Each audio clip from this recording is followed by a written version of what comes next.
10-4.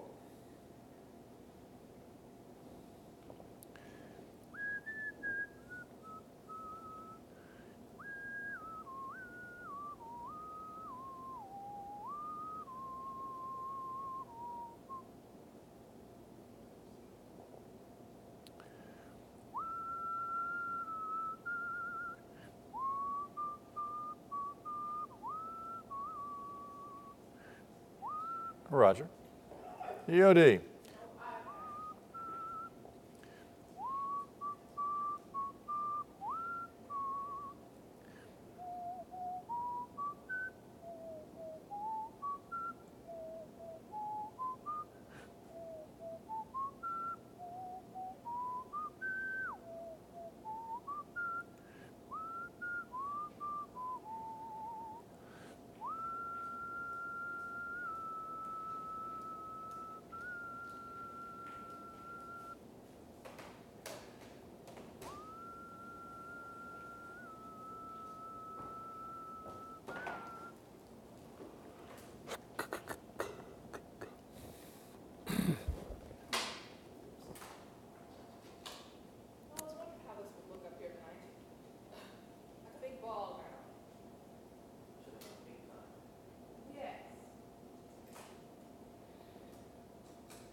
They're really chatty.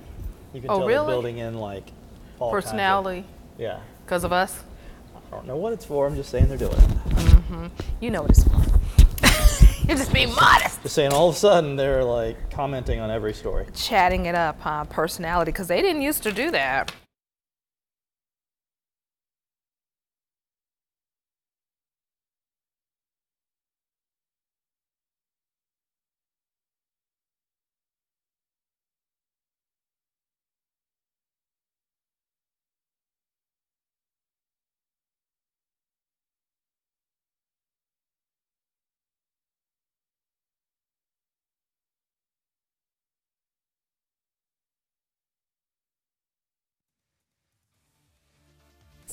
We have a really robust and special education program at the master's and PhD level.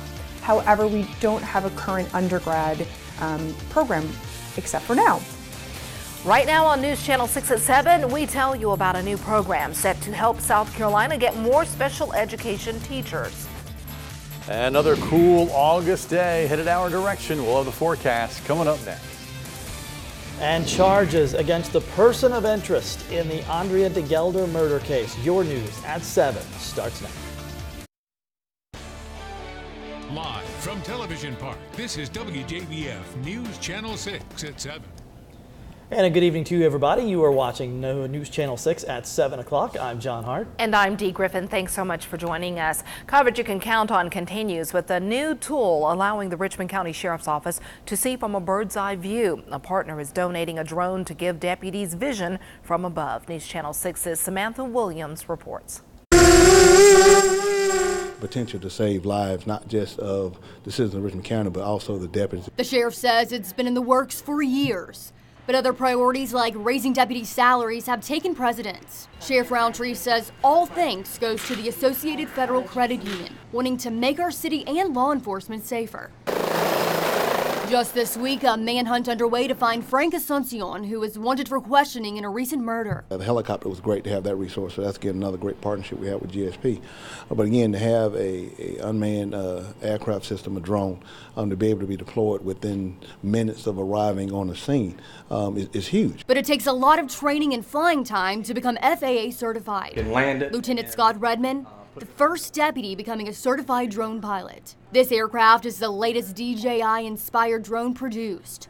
Lieutenant Redmond explains it is the most up-to-date of its type, and that's part of the reason he chose it for the sheriff's office. It's got a lot of good operating systems on it, collision avoidance or crash avoidance systems on it, above, below, and 360 degrees.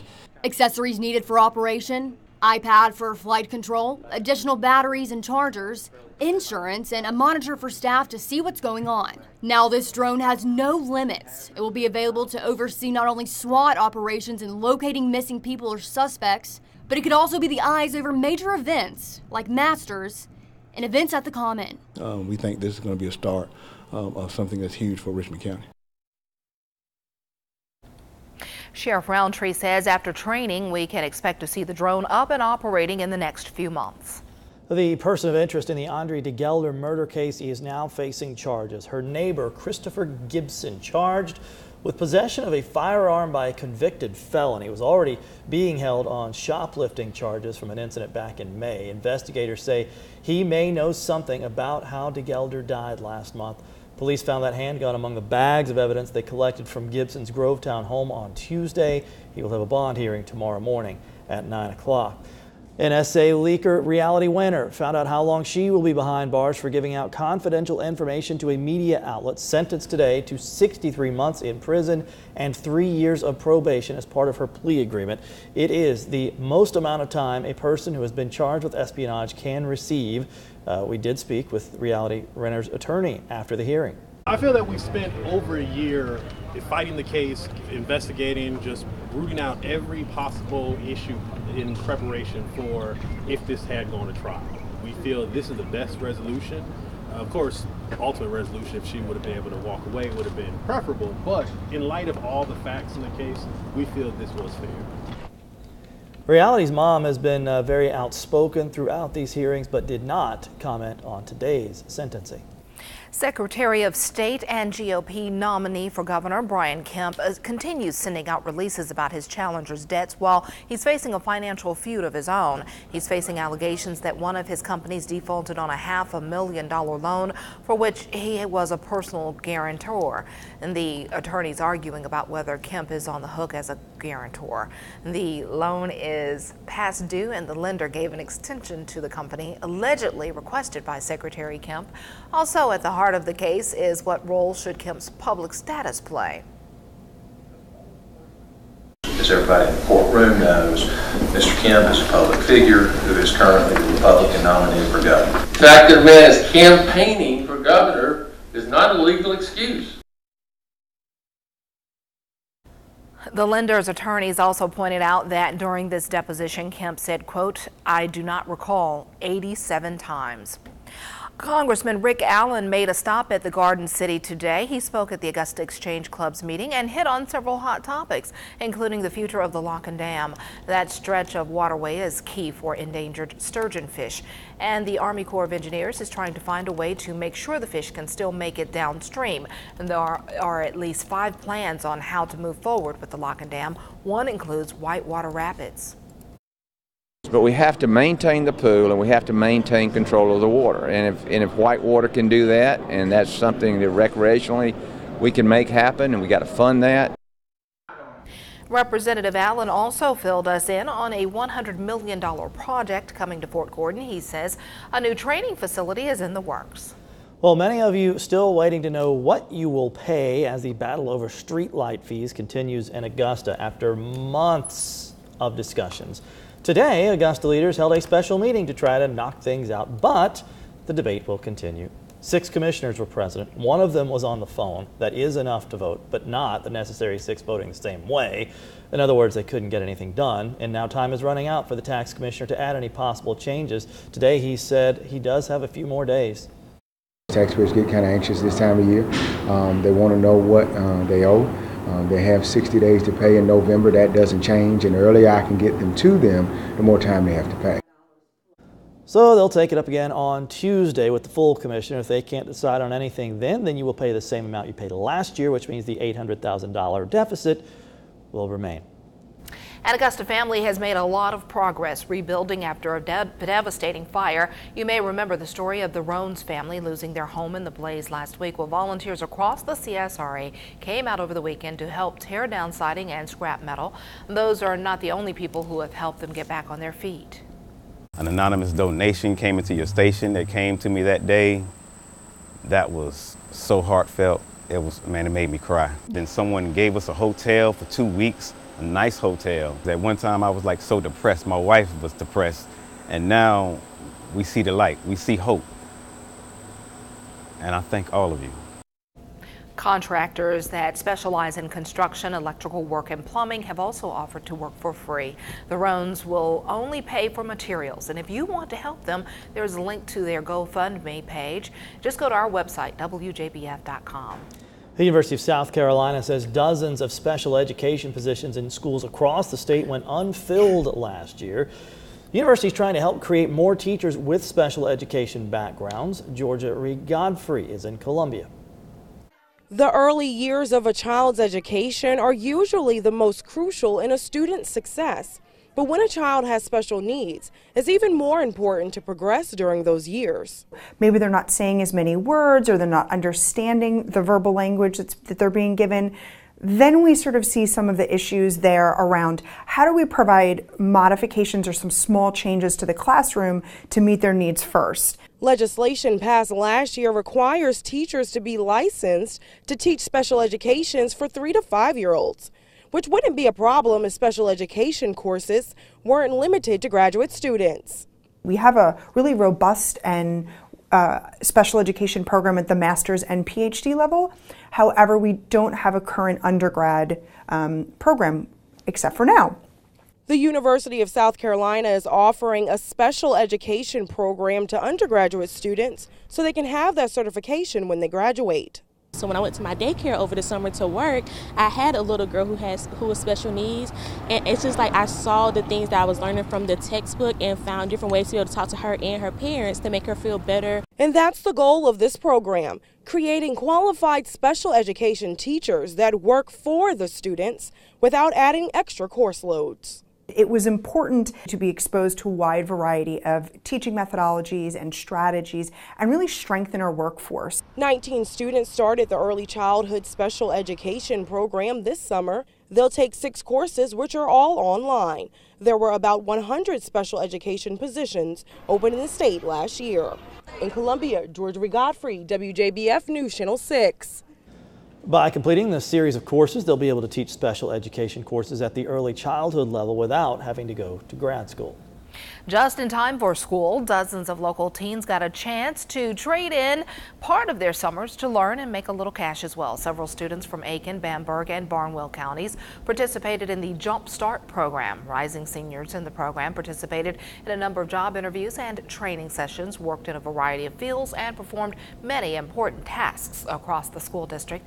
Midland Valley senior Benjamin Curry shared with us what he went through and what went through his mind when he was told he made it into the program.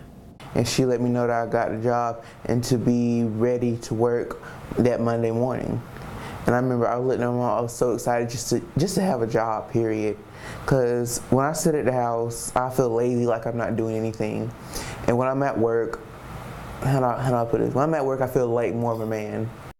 Way to go. Very wise. Well, if you are a student and want to participate in the Jump Start program, go to our career coach at your local high school. If you are between the ages of 16 and 24 and not in school and you need help finding employment, or you want to get some skills under your belt, you can visit any South Carolina Works Center. Just ask to talk with someone in the WIOA program.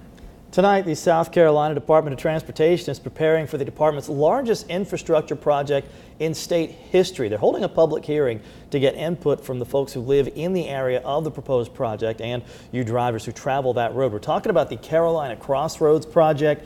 It would add more lanes in each direction of I-26 to relieve traffic congestion where I-20 and I-26 meet. If you have ever tried to make that merge there in the Columbia area, you know why this is necessary. Safety concerns, top of the list of the reasons the Department of Transportation is planning this project. So it is a very well-traveled corridor. All of South Carolina is affected by this project. We have freight that moves from the coast to the upstate, and it's very important that that freight be able to move through here safely and efficiently, and that's one of the focuses of our project.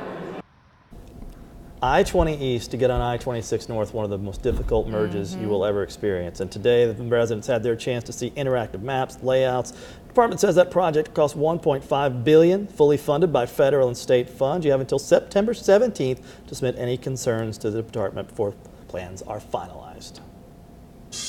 Temperatures right now continuing below average for this time of year and this time of day. Usually highs low 90s here, late August. 81 right now in Aiken, 86 in Augusta. Evans, Hepzibah also 86. Thompson, you're at 84 degrees. Look outdoors, nice and dry, not a cloud in the sky in our Jiffy Lube Skyview network. As far as rain, obviously we're dry all across eastern Georgia and the Midlands. Coming up for this evening, looking forward to mostly sunny skies in 82, 76 at 10, 70 by midnight. More in your forecast coming up in a second. John D.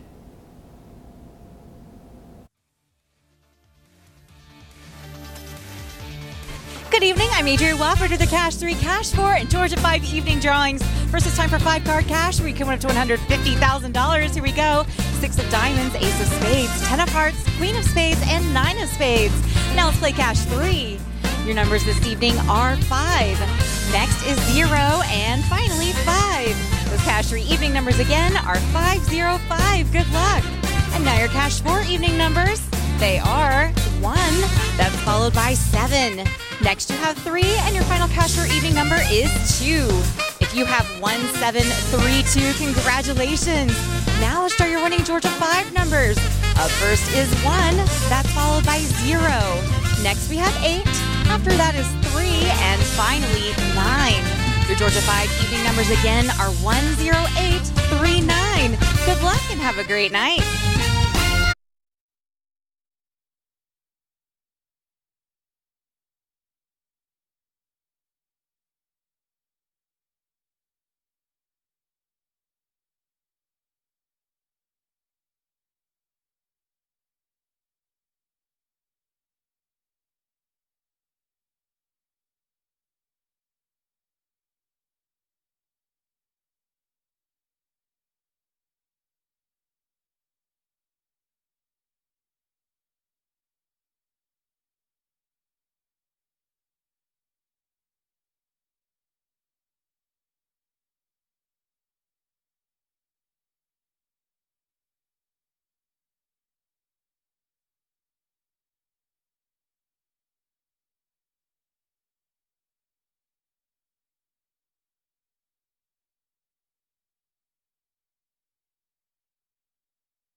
National Park Service considering raising fees charged to groups that sponsor speeches, demonstrations, and other events in D.C. Bree Jackson reports current permit fees do not begin to cover the costs associated with managing the events. The National Park Service wants to raise the price of protest in the nation's capital. Our process has not kept up with the times. Park Service spokesperson Jen Anselmo-Sarles says free speech events and other demonstrations are costly for the Park Service. The Occupy DC a few years ago, that was well over $400,000 in support from United States Park Police. The Women's March recently carried a pretty heavy cost. Right now, demonstrators only pay a small permit fee. Officials say charging organizers more money could help the Park Service pay for security, event management, and other expenses. The National Park Service says it issues roughly 800 permits each year for demonstrations in Washington, D.C. Officials say the proposed upgrades are an effort to streamline the process and improve services. But opponents say that charging demonstrators is an attack on free speech. If you have to pay for free speech, it's not free. It's not a right. Carl Messinillo with Partnership for Civil Justice is against the plan. He says imposing new fees gives an unfair advantage to groups with big bucks and corporate sponsors. He fears it could silence small grassroots organizations. They can't afford to pay the potentially tens of thousands of dollars of cost recovery. Both sides agree the public's voice should be heard. In Washington, Bree Jackson. After this break, we'll take another look at your forecast for tonight. Stay with us.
Now, your most accurate forecast with WJBF Live Viper 6 in partnership with AECom, built to deliver a better world. A very comfortable day. High temperature 89 degrees, below average by a couple, plus low humidities, making it feel very nice out there for this time of year. 104 the hottest ever, 58 the chilliest, set back in 1930, and obviously no rain at Augusta's Bush Field. As you take a look at our water vapor satellite, this is the reason why it's felt so nice out there. That frontal zone rolled through yesterday, allowing cooler, much drier air to filter in Georgia, Carolina, dropping those humidities, dropping those dew points, making it feel just about perfect. And tomorrow, the same situation. 103 is the all-time record for tomorrow. The average is 91. But we're going to peak at 86 degrees with no heat index whatsoever. So a gorgeous Friday afternoon coming our way, and Saturday won't be bad either. Speaking of pretty, take a look at our Jiffy Lube Skyview network at Augusta's Bush Field. Sunset at the airport with light breezes right now out of the northeast. And oh, perfect weather for sky gazing tonight. Take a look outside about an hour after sunset. You'll see a near full moon, Mars and Saturn. Just check out the southeastern sky after sunset tonight, about an hour after sunset. Current temperatures pretty comfortable. Middle 80s across our northern counties, 86 here in Augusta, 81 right now in Aiken, and you'll see middle and low 80s across our southern counties. As far as the winds, they continue out of the northeast, calm to about 9 miles an hour. That'll be the situation as we head into the overnight hours. Dew points also very low. If we have dew points in the 50s and 60s, it is very comfortable. That'll be the situation as well through tomorrow. No rain across eastern Georgia, the Midlands. Outside of a few showers just to the east of I-95, that is just about it. So looking for dry conditions as we head into the evening hours. That frontal zone well off the coast, high pressure entrenched over Georgia, Carolina. A sunny start tomorrow at 8 a.m. and a sun-filled finish as you head home from work and school at 5 p.m. Saturday, a dry start, but a few showers, just a few, could creep into our southern counties from Swainsboro over towards Allendale. The rest of the area will be dry. As we head towards Sunday, a slightly better chance of scattered showers across the region, but again, they're a hit and miss. Not everybody gets wet. High temps tomorrow, middle 80s north, upper 80s elsewhere. Tomorrow morning, start your day with sunshine and 62, 81 at noon, 86 for your high. Winds east at 5 miles an hour. Saturday looking nice too, mostly sunny 88. Slight chance of a shower southern counties, then back to normal. Sunday through Thursday, partly cloudy skies, scattered afternoon showers with high temperatures 92, morning lows dipping to 72. And 65 in late August. Yes, Yes. unbelievable. Wow. Loving it. Yeah. George, thanks. Right. Sure. A rare Ferrari is expected to nab a rare price, and a death-defying rescue plays out high above the city. Coming up in today's Take a Look at This.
Exotic car enthusiasts better move some money around because Sotheby's is about to auction off what it calls the, quote, most important Ferrari ever offered publicly. And the bids are expected to break records. Jeremy Roth has that as part of Take a Look at This.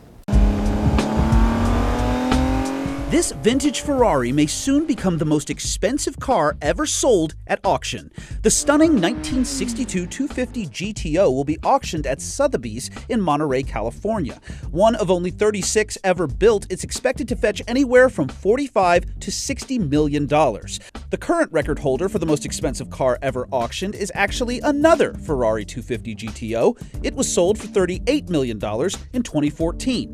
The 250's body was sculpted by legendary Italian designer Scaglietti, and it sports a 300 horsepower V12 engine. Sotheby's is billing the car as, quote, quite simply the most important Ferrari ever offered publicly.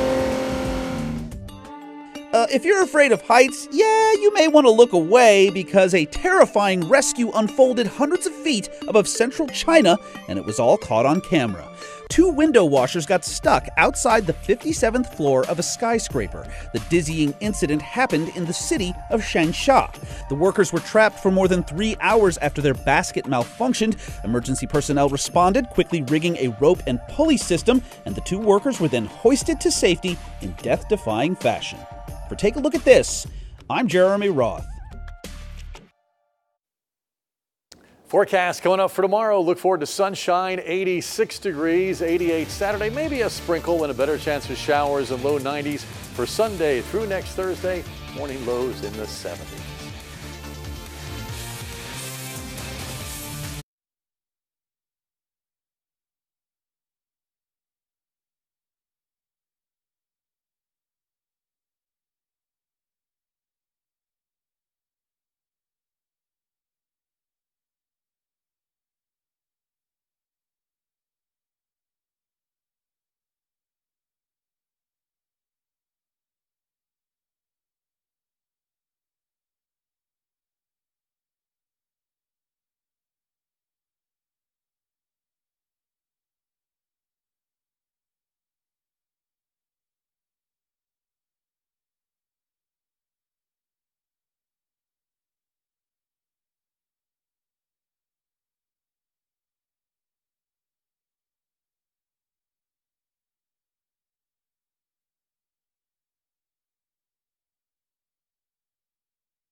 At the lake tomorrow, mostly sunny, a cool start at 65 degrees. That's still not a record, but about 5 degrees below average for this time of year. 86 for the high. That'll be real nice with mostly sunny conditions. 78 at sunset, lake level 327.9, water temperature at 80, and winds out of the east right around 5 to 10 miles an hour. All right, as you can see in this video we're about to show you, fans are already lined up at the James Brown Arena. We're going to show you this video now. Just imagine like a lot of people. Like us, but like a bunch more people next to each other. And that's what a line would look like. And they're there for the guitar pull. The tickets are $40 this year and go on sale tomorrow, but people are already in line. I guess we don't have the video. There it is. Okay. Well, that's the, yeah. Man, look at all those people. Yeah. There they are. There they are. They're in their tents. It's always fun for everybody this time of year. The show, by the way, is November 6th at 7:30 p.m. Cole Swindell, the headliner this year. Saw him at Country Club a few years back. You Ain't Worth the Whiskey is his big song. Well, hot dog. An anthem. Entertainment Tonight's next.